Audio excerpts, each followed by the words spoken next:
Hello, എല്ലാവർക്കും സുഖമല്ലേ? കണിയൊരുക്കാനുള്ള ഒരു തയ്യാറെടുപ്പിലാണ് ഞാൻ. എല്ലാ സാധനങ്ങളും മേശമേൽ ഒരുക്കി വെച്ചിട്ടുണ്ട്. ഇല്ലെങ്കിൽ മറന്നു പോകും രാവിലെ തന്നെ എല്ലാം എടുത്ത് വെക്കാൻ വേണ്ടിയിട്ട്. ഇപ്പോൾ 12:20 ശേഷമാണ് എല്ലാ സാധനങ്ങളും നിലത്തോട്ട് എടുത്ത് ഒരുക്കി വെച്ചത്. അപ്പവും പഞ്ചസാര, വെല്ലം പോലുള്ള മധുരമുള്ള സാധനങ്ങൾ ഞാൻ മേശമേലെ തന്നെയാണ് വെച്ചത്. അത് കുളിയൊക്കെ കഴിഞ്ഞ് രാവിലെ നിലത്ത് നല്ല വൃത്തിയിൽ ഒതുക്കി വെക്കുവാണ്.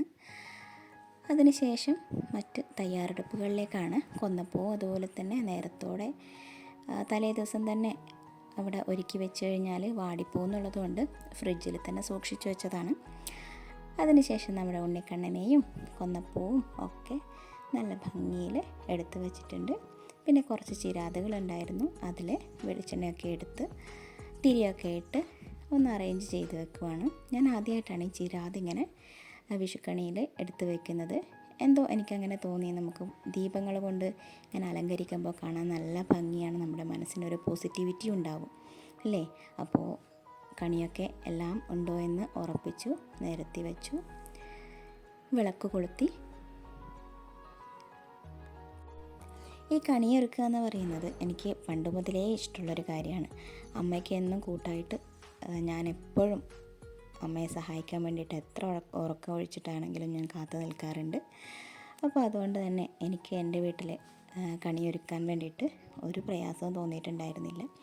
അങ്ങനെ ഞാൻ കണി കണ്ടതിന് ശേഷം ഏട്ടനൊക്കെ വന്നു, അച്ഛനും വന്നു. അവരൊക്കെ പ്രാർത്ഥിച്ചതിന് ശേഷമാണ് മോളെ ഞാൻ വിളിച്ചത്.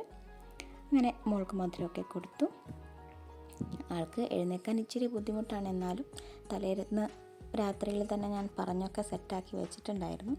അങ്ങനെ കണി കണ്ടു എന്ന് അറിയിക്കാൻ വേണ്ടിയിട്ട് നമ്മൾ എന്ത് ചെയ്യും, നല്ലൊരു മാലപ്പടക്കം തന്നെ അവിടെ പൊട്ടിച്ചിട്ടുണ്ട്. അപ്പോൾ അടുത്തത് 12 ഷോട്ടാണ്. അത് നല്ല ഭംഗിയായിരുന്നു കേട്ടോ.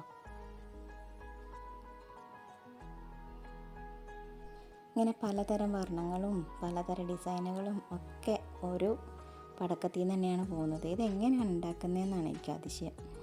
പിന്നെ നമ്മൾ പൂക്കുറ്റിയൊക്കെ കത്തിച്ചു. അതിൽ നിലച്ചക്രത്തിൻ്റെയും കൂടി ഒരു ഭാഗം ഉണ്ടായിരുന്നു എന്ന് തോന്നുന്നു. അപ്പോൾ മോൾക്ക് ഇന്നലെ ഞാൻ പറഞ്ഞിട്ടുണ്ടായിരുന്നു ഇച്ചിരി പേടിയാണ് പടക്കവും ഇങ്ങനെ കമ്പിത്തിരി കത്തിക്കാനും ഒക്കെ. പക്ഷേ ഇന്ന് രാവിലെ ആയപ്പോൾ എന്താണെന്നറിയില്ല, ആൾക്ക് ഭയങ്കര ഒരു ധൈര്യം വന്നതുപോലെ കമ്പിത്തിരി എടുത്ത് കത്തിക്കുന്നുണ്ട്. ഞാനൊരു പൂക്കുറ്റി കത്തിക്കാമെന്ന് പറഞ്ഞിട്ട് പോയിട്ടൊരു പൂക്കുറ്റിയും കത്തിച്ചു. എനിക്ക് ഭയങ്കര സന്തോഷമായി. ആൾക്ക് കുറച്ചൊക്കെ ധൈര്യം വരുന്നുണ്ടല്ലോ എന്നുള്ളത്. ഈ പടക്കം അടുത്ത വീട്ടിലുള്ളതാണ്. പിന്നെ ഞാൻ കുറച്ച് ഫോട്ടോസൊക്കെ എടുത്തു. മോളുടെ ഫോട്ടോസും എൻ്റേതും ഷിജേട്ടനും നമ്മൾ 3 ആൾ ചേർന്നിട്ടുള്ളതും ഒക്കെ ആയിട്ട് അങ്ങനെ കുറച്ച് ഫോട്ടോസൊക്കെ എടുത്ത് അമ്പലത്തിലോട്ട് പോവുകയാണ്. ഒരു കൃഷ്ണക്ഷേത്രമാണ്, അമ്പിളിയാട്ട് ശ്രീകൃഷ്ണ ക്ഷേത്രം. നമ്മുടെ വീട്ടിൻ്റെ കുറച്ച് അടുത്തായിട്ട് തന്നെയാണ്. പക്ഷേ ഇതുവരെ ആയിട്ട് ഞങ്ങളവിടെ വന്നിട്ടുണ്ടായിരുന്നില്ല. അപ്പോൾ കുളത്തിലൊക്കെ പോയി കാലൊക്കെ കഴുകി എന്നിട്ടാണ് ഞങ്ങൾ അമ്പലത്തിലോട്ട് കയറിയത്.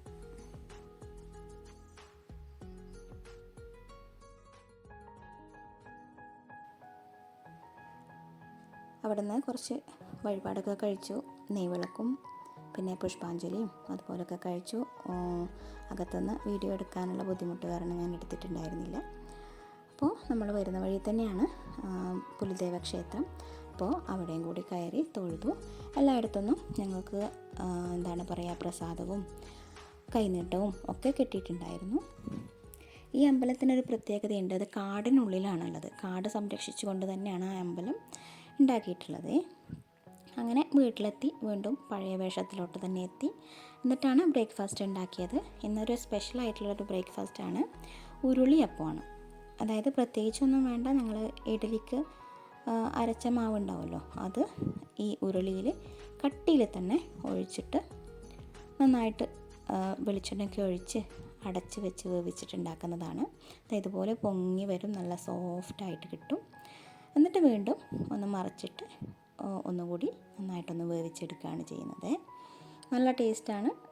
ഞാൻ ചട്നിയാണ് ഉണ്ടാക്കിയത്. ഈ വിഷു എന്ന് പറയുന്നത് തന്നെ രാവിലെ ആകുമ്പോൾ ഷിജോട്ടന് ഈ ഒരു ഉരുളിയപ്പം ഭയങ്കര നൊസ്റ്റാൾജിക് ഫീലാണ്. അതുകൊണ്ട് എപ്പോഴും അങ്ങനെ ഉണ്ടാക്കണം എന്ന് പറയും. അപ്പോൾ ഞാനവിടെ നിന്ന് ഉരുളിയപ്പം ഉണ്ടാക്കുമ്പോൾ അവിടെ അച്ഛൻ ഉച്ചക്കുള്ള പരിപാടിയിലെ വെജിറ്റബിൾ ബിരിയാണിക്ക് വേണ്ട കാര്യങ്ങളൊക്കെ മുറിച്ചിടുവാണ്. ഷിജേട്ടനും കൂടി സഹായിക്കാനുണ്ടായിരുന്നു. വിഷു ആകുമ്പോൾ എല്ലാവരും കൂടി ചെയ്യുന്നതല്ലേ, അതിൻ്റെ ഒരു സന്തോഷം. അങ്ങനെ ഉരുളിയപ്പത്തിന് വേണ്ട ചട്നിയും കൂടി റെഡിയാക്കിയിട്ടുണ്ട്. നല്ല ടേസ്റ്റാണ്, നല്ല കോമ്പിനേഷനാണ് ഈ ഉരുളിയപ്പവും ഈ ചട്നിയും കൂടി കഴിക്കാൻ വേണ്ടിയിട്ട്.